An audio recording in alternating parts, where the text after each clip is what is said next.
two arches. For us, it's just only part of the decoration of the house itself. But based on my observation in our houses here, especially in Negros Occidental, these are the divisions, the borders. If the man or the lady of the house will invite you, either you will go to the dining room or you will go to the living quarters. As I mentioned kanina, usually the office of the hacienda is in downstairs. No? On the second floor, this is their private space. This is their private nook. So, if the owner of the house or the man of the house invite you to go up to the second floor, you will notice these arches sa mga old houses because that serve as the border. So, if they will allow you all the way on that area only or going to the dining room, or either they will allow you to go inside to the sala. That's why you will notice the arch dito, going to the comedor. Kung titingnan nyo, it's part of the decoration, pwede rin wala, pero kung ang symbol talaga niya po is a border. Mga border. There is their fire extinguisher, kita niyo yung bokeh na yun. They will throw that to the apoy, and that is their battle of fire extinguisher. You will notice all of the switches inside the house are Art Deco. This one. And this.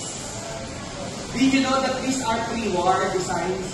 Now, until now, you can still find this in the hardwares, but these are Art Deco inspiration po, or it's part of the Art Deco. Itong mga ganitong switch, maraming klase yan. That's also an Art Deco. You will notice the design. It's like an automobile, may gulong siya sa ilalim, and also it looks like a car. Except for this. This is already Americanized po. This is already in the 1930s na design. That one naman po, that is their dining table, you will notice that is good for 40. There is the both side na kabisera. And usually, if the dining room, ang mga design ng mga pagdalamesa, it should also replicate also on their cabinet or their apparatus. There's that one, the mesa platera. Why they call this mesa platera? That is a platera. This one is a mesa platera because there's a table on top. The platera is underneath. The platera literally, yan ang mga heavy na mga porcelains, mga china or whatever. Pero sa mesa platera, usually, dito nilalagay yung mga fine silver. Even yung mga art deco ng mga glass. Because dito nilalagay yung pagkain. Or either the frutas is here before nila i-serve dun sa may mesa. So, you will notice, dito po sa ilalim, kung meron na siya mga sides na mga doors or mga windows, pero itong mga doors ito, originally that is served for their silver. So, literally, that's also they call also the silver corner. Kung andyan yung mga silver like the Roger or whatever. Black or vanilla.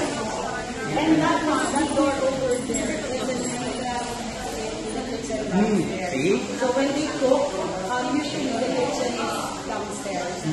Tapos they just go up sa, di ba yung matataas na mga hagdan. So they would just pass by this side. Kaso,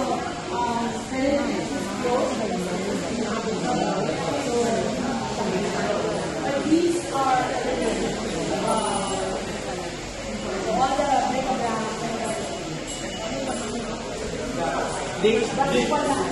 Kinakatang ko lang siya kay bakang extendable. Usually mga ganito, may mga lamesa pwede.